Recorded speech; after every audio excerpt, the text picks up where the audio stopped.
जिस तरह मुस्लिम मसाइल को लेकर पूरे देश में एआईएमआईएम के राष्ट्रीय अध्यक्ष असाउद्दीन ओवैसी पुरजोर तरीके से आवाज़ उठाकर मुसलमानों का पक्ष रखते हैं, ठीक उसी तरह बिहार में अल्पसंख्यकों की आवाज़ एआईएमआईएम के प्रदेश अध्यक्ष व विधायक अख्तरुल इमाम उठाकर यह साबित करते हैं कि मैं जनाब ओवैसी की पार्टी का प्रदेश अध्यक्ष हूँ। मैं और हमारे राष्ट्रीय अध्यक्ष 100% भारत के संविधान के साथ चलता हूँ।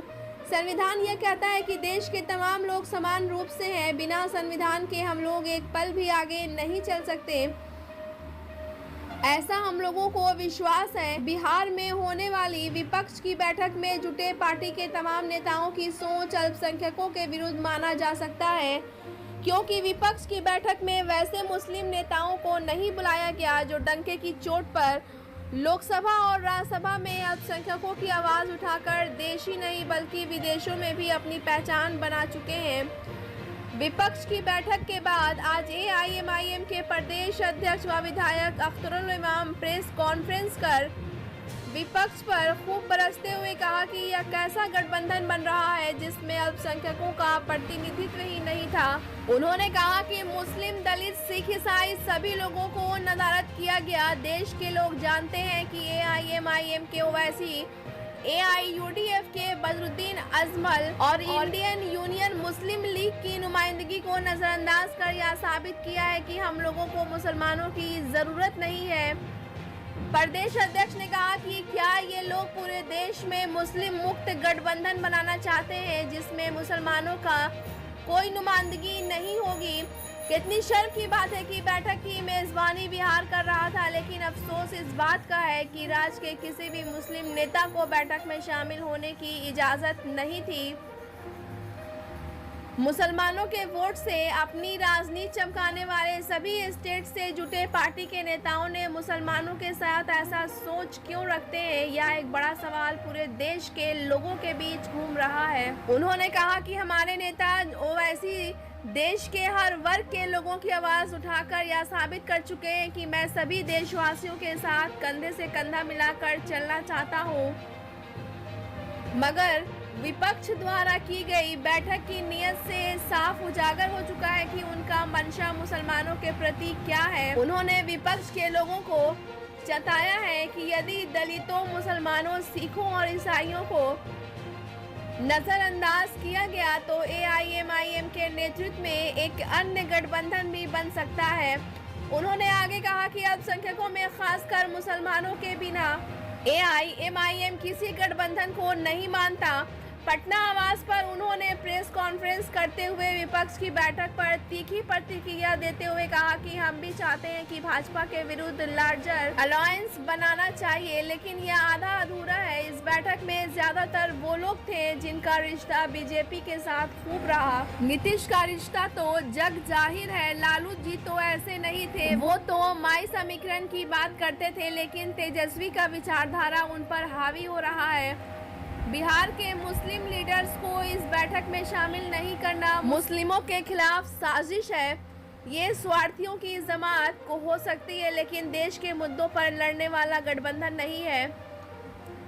बिहार ने बैठक की मेजबानी की, लेकिन यहाँ एक भी मुस्लिम नजर नहीं आया जिनको अपने साथ वह बैठाते। महागठबंधन के कई नेता जिनको टिकट नहीं मिलने का अंदेशा है, वे लोग हमारी पार्टी के संपर्क में हैं। इस प्रेस कॉन्फ्रेंस के मौके पर पार्टी के युवा प्रकोष्ठ के प्रदेश अध्यक्ष आदिल हसन और वरिष्ठ नेता इंजीनियर आफ्ताब के अलावा अन्य लोग भी मौजूद थे। बहरहाल आने वाले समय एआईएमआईएम को अगर विपक्ष के लोगों द्वारा तरजीह नहीं दिया जाता है तो उन्हें भारी खामियाजा भुगतना पड़ सकता है। ब्यूरो रिपोर्ट, बिहार दर्शन।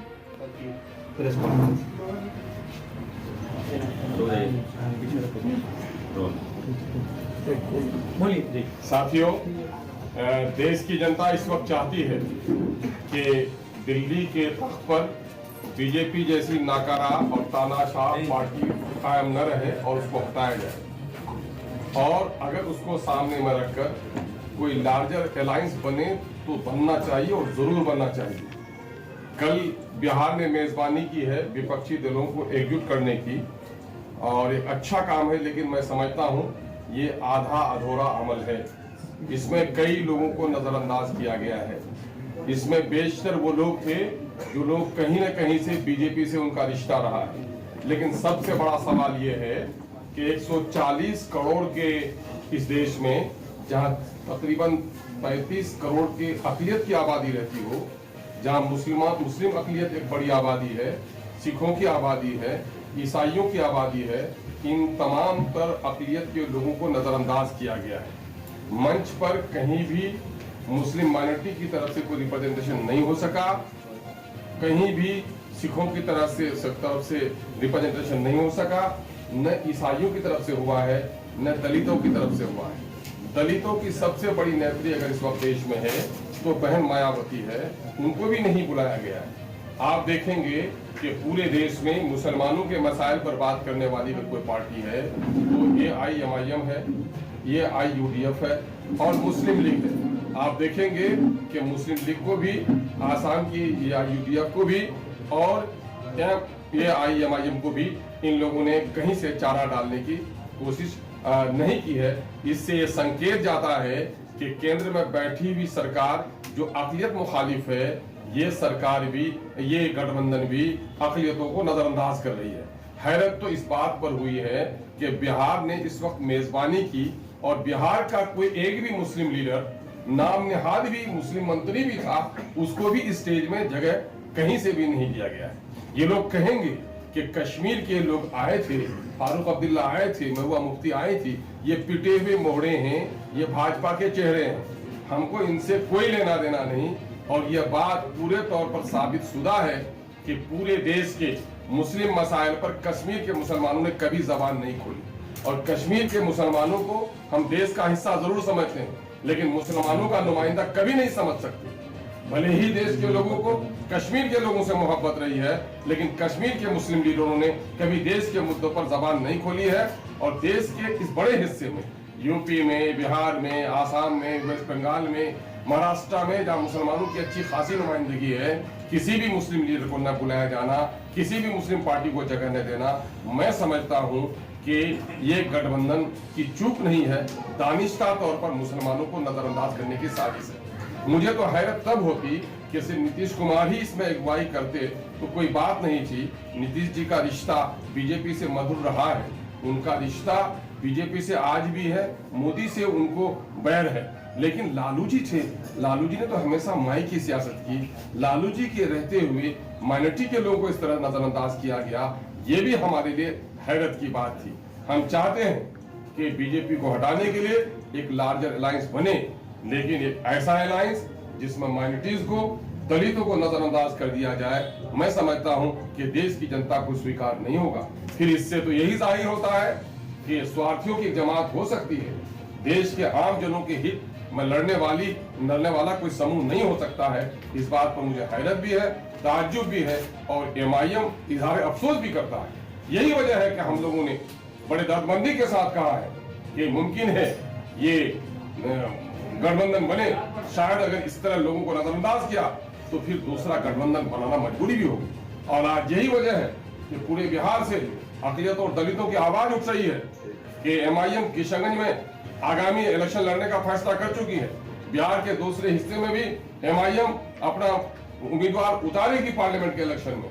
लेकिन यहाँ के अक़लियत और दलितों का एक बड़ा समूह का दबाव है कि अवैसी साहब ने तेलंगाना में बहुत कुछ किया है। अवैसी साहब कम से कम बिहार में जहां उनको अच्छा लगे, चाहे वो अगर सीमांचल में लड़ना चाहे, मिथिलांचल में लड़ना चाहे तो आकर के, या फिर चंपारण के इलाके में लड़े, मगध के इलाके में लड़े, जनाब बैरिस्टर असदुद्दीन अवैसी साहब को बिहार से इलेक्शन लड़ना चाहिए। बिहार की पार्टी भी और बिहार के आम दर्दमंद जो दलित और अक़लियत के लोग हैं, उनकी इच्छा है। आज हमने इसी मामले में आप लोगों को न्योता दिया था कि गठबंधन जो बना है वो आधा अधूरा है। इसमें मुसलमानों को, दलितों को, सिखों को, ईसाइयों को नजरअंदाज किया गया है।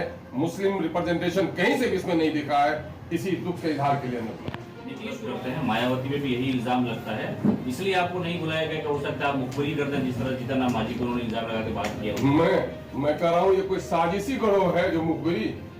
लोकतंत्र में जो कुछ भी होता है खुल्लम खुल्ला होता है।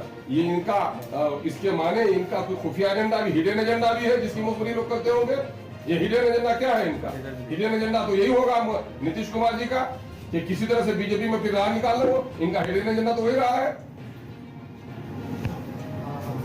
बीएसपी से कोई बात चल रही है आप लोगों की गठबंधन को लेकर के? देखिए, सवाल ये पैदा होता है कि आदमी को जब जगह नहीं मिलती अपनी जगह तलाश करनी पड़ती है, और हम किसी के मोहताज नहीं हैं। अकेले चलने की आदत हमको है भी, और अगर कोई रास्ते में विचारधारा से मिलता हुआ मुसाफिर मिलेगा तो उसके साथ चलने में भी हमको कोई दिक्कत नहीं है, और हमारे नेता इस मामले में प्रयास करते हैं। और पहले भी हम लोगों ने किया भी है, गठबंधन किया भी है ना, और अभी वो गठबंधन पूरे तौर पर टूटा भी नहीं है। हमारे साथ है कुछ समूह जुड़े हुए हैं। आपने कहा कि अलग गठबंधन बनाने की जरूरत है, तो उसमें कौन कौन से दल होंगे? मैं कह रहा हूं कि मेरा तो पहले से भी ग्रैंड अलायंस बना हुआ है। मामला ये है कि वो हमारे कुछ घटक लोग हैं, कुछ खिसक गए हैं। हम अगर जरूरत पड़ी तो हम उसको फिर उसको हरकत में लेकर आएंगे। लेकिन ये जो बना हुआ है, क्या इससे आप सहमत हैं कि पूरे तौर पर पूर्ण हो गया? आप देख रहे हैं देश की बड़ी बड़ी 3 रियासतों में जहां आप देखेंगे कि आंध्र प्रदेश की नुमाइंदगी नहीं हो सकी, नहीं आ सके, वो रेडी नहीं आ सके। आप देखेंगे टीआरएस नहीं इसमें आए। आप नहीं देखेंगे कि उड़ीसा की नुमाइंदगी इसमें हो सकी। तो ये देखेंगे कि ये अभी आधा अधूरा है। और मैं समझता हूं कि देश में कोई भी गठबंधन ऐसा बनता हो जिसमें माइनॉरिटी को, दलितों को उसकी वादी हकदारी नहीं अगर दिया जाए, तो मैं समझता हूं कि वो गठबंधन नामुकम्मल है। अगर अभी भी आप लोगों को बुलाया जाए दावत में तो आप लोग शामिल होंगे उसमें? भाई, अभी बुलाया जाएगा जब वो मौसम बदलता है तो मिजाज बदलता है।